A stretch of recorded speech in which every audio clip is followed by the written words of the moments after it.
तो संख्या पत्ती में आपको एक टाइप का क्वेश्चन मिलता है कि नंबर ऑफ डिवीजर बताओ, भाजकों की संख्या बताओ। तो भाजकों की संख्या कैसे बताएंगे, वो आपको भाजकों की संख्या पूछेगा या सम भाजकों की संख्या या विषम भाजकों की संख्या, तीन क्वेश्चन संख्या के ऊपर बनाएगा। आपको कैसे करेंगे, तो सबसे पहले तो आप डिवीजर समझो है क्या, डिवीजर है क्या। तो देखो जब भी आपको कोई नंबर मिलेगा, नंबर तो आपको देगा, उसी के तो आपको भाजकों की संख्या निकालनी है। तो नंबर आपको मिला है, इस नंबर में किन किन संख्याओं का भाग जा रहा है पूरा पूरा, यानी वो पूरा पूरा डिवाइड हो रही है, वही उसके क्या कहलाते हैं, डिवीजर कहलाते हैं, भाजक। यानी पूरी पूरी डिवाइड हो तो वो उसका डिवीजर कहलाएगा। ठीक है जी। अब डिवीजर निकालने कैसे हैं, कैसे इनकी संख्या निकालोगे, तो उसके लिए स्टेप क्या रहेगा, तो आप कहोगे सर सबसे पहले तो ना इसका प्राइम फैक्टर निकालेंगे, उस जो संख्या आपको दी है, जो नंबर आपको दिया उसके प्राइम फैक्टर यानी अभाज्य गुणनखंड करेंगे। तो आप कहोगे सर वो तो करने आते हैं। ठीक है जी। सबसे पहले क्या करेंगे, प्राइम फैक्टर यानी अभाज्य गुणनखंड करेंगे।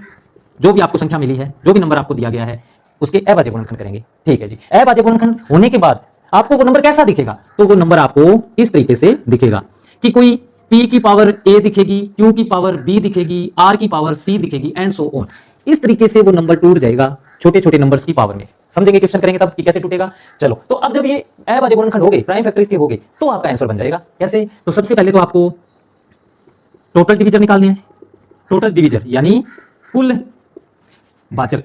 भाजक निकालने हैं। तो उसके लिए क्या आंसर आएगा आपका, तो आप कहोगे सर कुछ नहीं देखना इसमें सिर्फ आपको पावर देखनी है, +1 करना है और मल्टीप्लाई कर देना है, आंसर आ जाएगा। कैसे कि a पावर है पहले की, उसमें 1 ऐड किया, मल्टीप्लाई b पावर है दूसरे की, उसमें 1 ऐड किया, मल्टीप्लाई c पावर है तीसरे की, उसमें 1 ऐड किया एंड सो ऑन। आगे भी हो सकती है पावर, तो +1 ऐड करना है और मल्टीप्लाई करते जाना है। ये तो आगे टोटल नंबर ऑफ डिवीजर। ठीक है, ये तो आंसर आ गया। अब आप कहोगे सर अगर आपको इवन डिवीजर पूछे यानी सम भाजक, तो इवन डिवीजर के लिए आपको क्या करना है, बस ऐसा ही तरीका चलेगा, यानी सम भाजकों की संख्या। देखो जब भाजक होते हैं तो टोटल तो है ही, अब उसमें से कुछ नंबर्स है वो इवन भी होंगे, सम भी होंगे, कुछ है वो ओड भी होंगे, विषम संख्याएं भी होंगी। तो इसलिए आपको टोटल, सम और विषम तीनों आपसे कोई भी पूछ सकता है, तीनों में से। देखो इसके लिए आंसर अपना क्या रहेगा, तो आप कहोगे सर ये जो किया था ना, ये जो किया था बस सम के लिए क्या नहीं करना कि सर ये जो पहले वाले में एक ऐड किया था ना, बस ये ऐड नहीं करना, बाकी सेम चलता रहेगा। कैसे, तो आप कहोगे सर a का a multiply b+1 multiply c+1 and so on, आगे जुड़ते जाएंगे +1 पहले वाले में सिर्फ आपको +1 ऐड नहीं करना है। ठीक है जी, ये आ गया सम भाजक, इवन डिवीजर। अब तीसरा अपने पास लास्ट रह गया ओड डिवीजर। क्या रह गया, ओड डिवीजर।